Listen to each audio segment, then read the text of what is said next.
The cult leader died and the investments went to zero. Baby dolls, we're going to go through a video here, a clip that I have specifically made.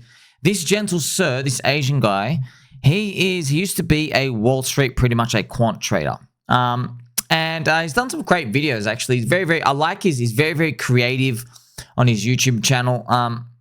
He's got a lot of like life advice and stuff. I think he says he hit like a net worth of about $4 million, and then he's just pretty much retired.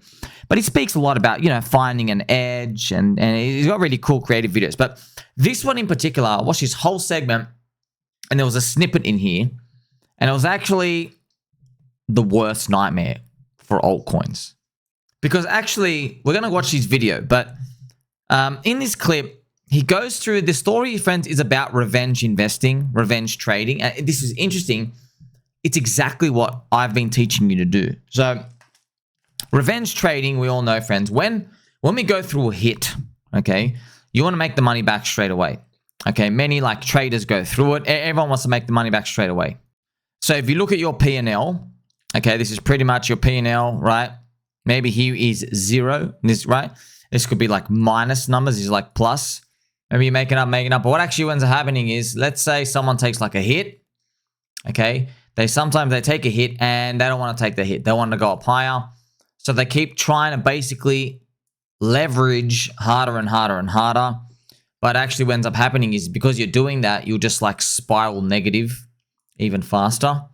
And it turns out, if you go look back at everybody who goes through this, they will look back and they say, why, oh, why did I leverage and revenge trade during this time? You know, why didn't I just like let the waves play out, take a long-term investment protocol or something and let that happen? Why? Because what ends up happening is I look back in like, you know, year 5, year 10, and they look back at what could have been. They could have been looking at something like that. Instead, somewhere along the way, they didn't want to take this hit, and then just ends up spiraling and spiraling and spiraling, okay? And it's usually to do with trading, because the trading, you take a big hit.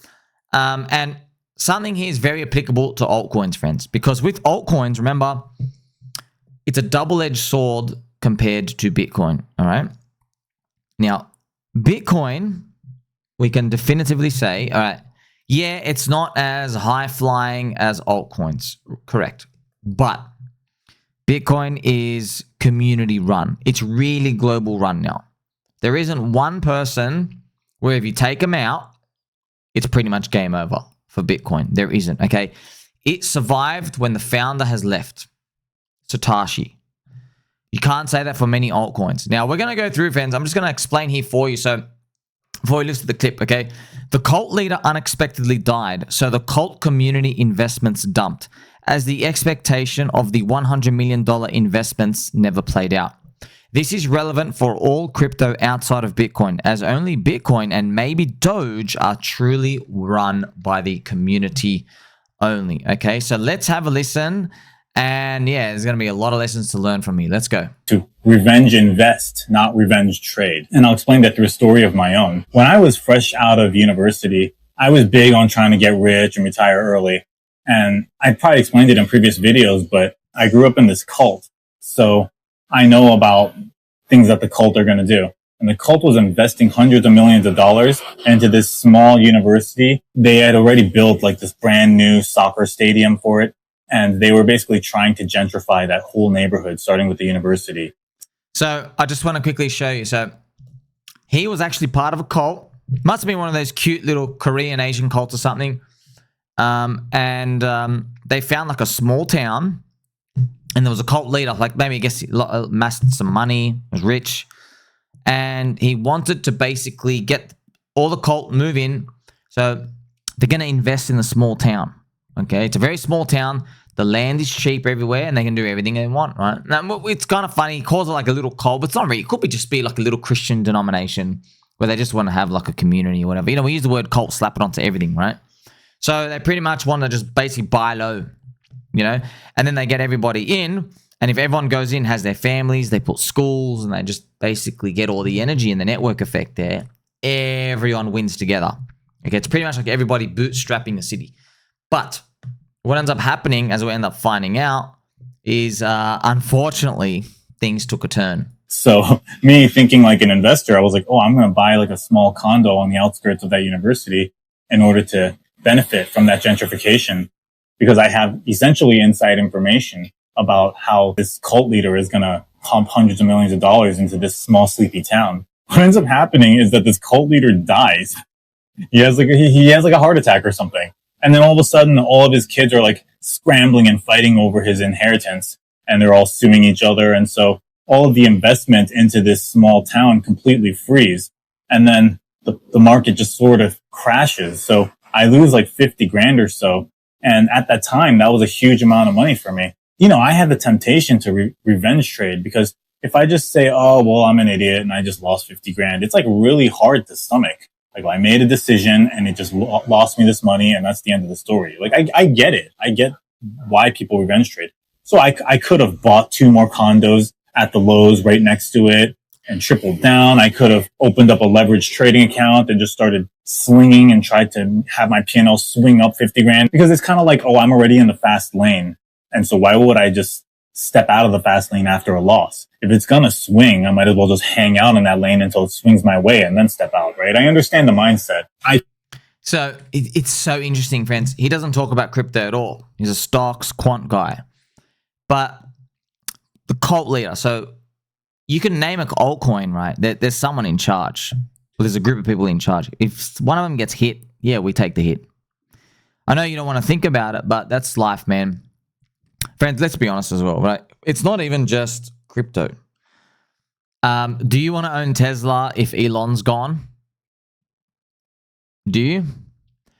Do you want to own Apple now that Steve Jobs is gone? Right? And we're talking about the most successful. Those are the ones that at least would have some life after the founder's gone. You know the magic's gone. You know. All right? You know that. Now, there's the best of the best of the best. What about everything else? See, friends, I can go through and we can just look at altcoins. Like, let's even start with, like, we're going to go through obvious ones, but let's just start with, like, a difficult one. Do you want to own Ethereum if Lord Vitalik is actually gone? Do you actually want to own it? You might say, oh, Ethereum is credible, neutral, money, blah, blah, blah. Bullocks. Do you really want to own it? Okay. The 4,000 IQ alien. Once he can't telepathically penetrate into the minds of everyone, do you really want to own it? See? I can go down the list. XRP. Do you really want to own XRP if the CEO, you know, he changes his mind? He's like, you know what? We're Ripple. Let's look after the XRP stock and equity. Screw the token holders. Do you really want to be in XRP now that Ripple's like latched off? Let's go down the line. BNB, right? What if CZ's actually gone? Think, you know. You can even go to Solana. They say, oh, it's decentralized. What about the founder, man? What if Anatoly's gone? Now, Dogecoin is an interesting one, because Dogecoin is like the first step out of Bitcoin that could actually run by the community naturally. But you might say, hey, but Sami, Elon Musk adopted it as his de facto baby. Yeah, there you go. Do you want to own Doge if he throws it out? Depends how low the price is. But still, you know, it's Doge. It's special. But we can go down the list. Do you want to own Tron if Justin Sun is gone? Do you want to own Cardano if Charles Hoskinson is gone? Chainlink, what about Sir Gay? Not Sir Lesbian, Sir Gay. Many coins, friends. I mean, I'm just going through the list here. Yeah? So, I'm not here to scare you. I'm just here to tell you, look, this is it, man. It's double-edged sword. It stings on the way down if it doesn't work. But this is how you get the crushing returns on the way up. Do you know, friends, Ivan on Tech, he used to talk about a coin called Radix. Do you remember, friends? Unfortunately, Radix, friends, the founder, he passed away like a few weeks ago. Yeah. So his name was Dan Hughes. Rest in peace. He's unfortunately dead. The founder and original architect of Radix, he's passed away. I think Radix just took a big hit, right? The token pretty much just got kablonked. And I actually have the chart here. Let's look at it so we can actually see. Yeah, I think that's what ended up happening, friends. They found out the founder passed away, dropped instantly 50%. And the thing was already down for a long time. This is a log chart. There you go.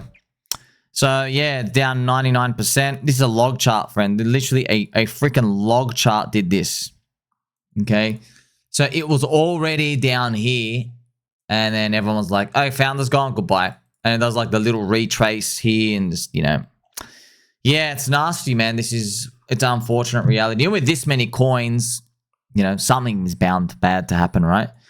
So you're probably thinking, hey, you know, Pulse Chain, do you want to even touch it if Richard Hart's not there? They're a big, powerful impact. They are the reason you're there. Now, you know, probably Richard's thinking, hey, how do I make this last beyond me? They're all probably thinking that. They're all thinking that. That's why they're trying to get into an ETF. They're trying to bond it to Bitcoin. They're trying to bond it to Ethereum. They're trying to get in the network effect. They're working and working and working, right? But even look at Elon Musk and Tesla, man. Friends, Elon Musk's been doing it 15 years. Do you really want to own Tesla if he's not involved? Makes you think, right?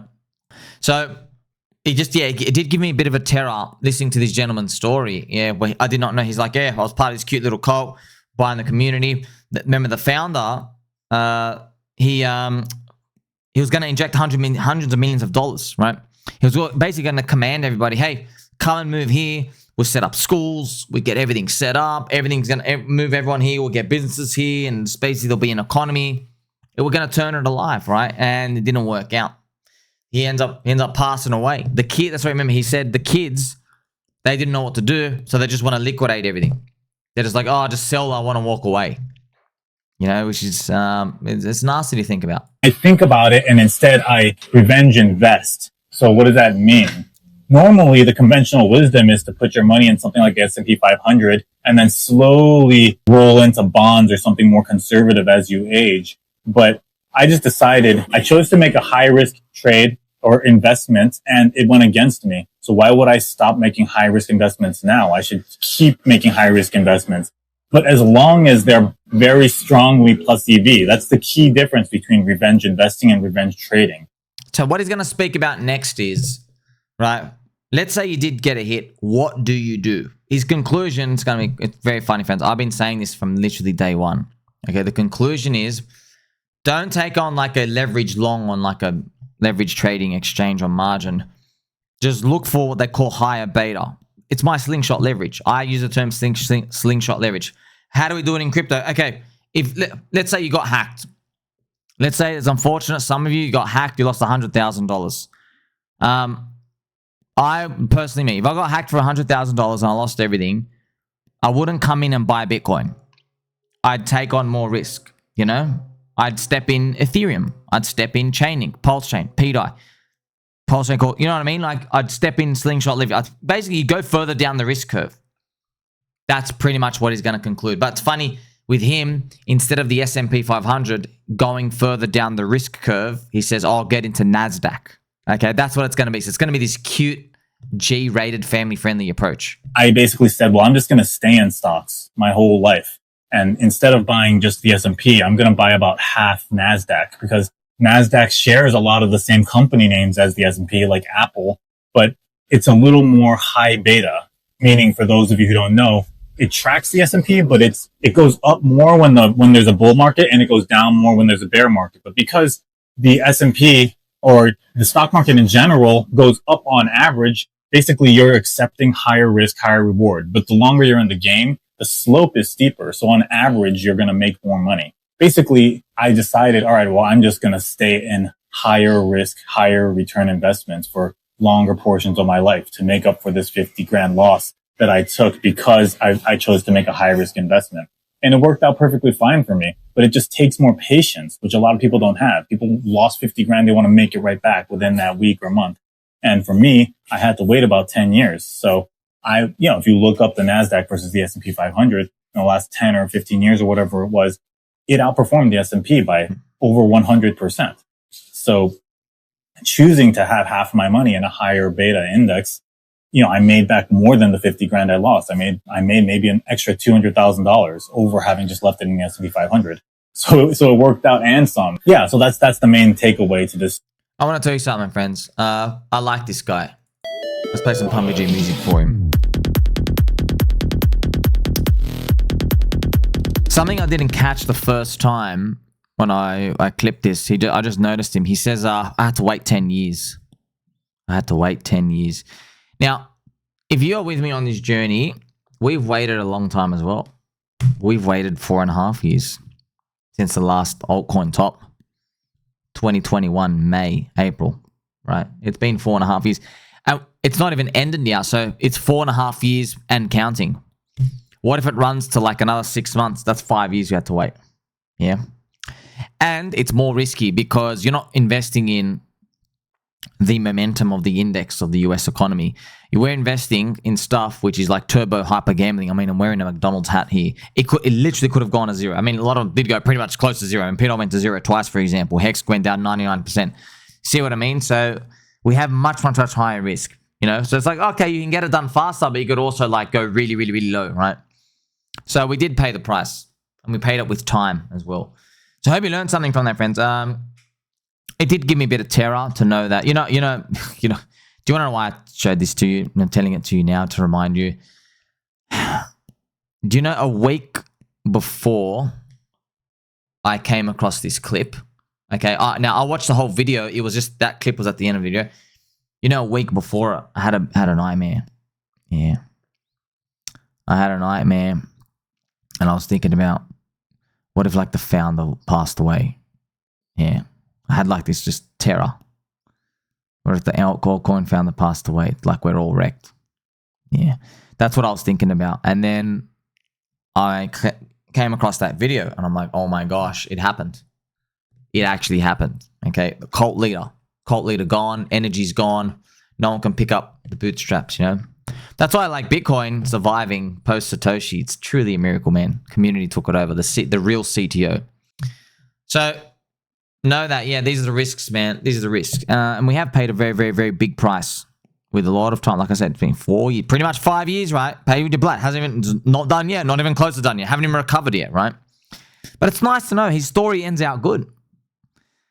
He makes up more than his loss. He loses his 50 grand, but he's made 200 grand back. So he goes, oh, after 10 years, now looking back, oh, I made back 4 times what I lost.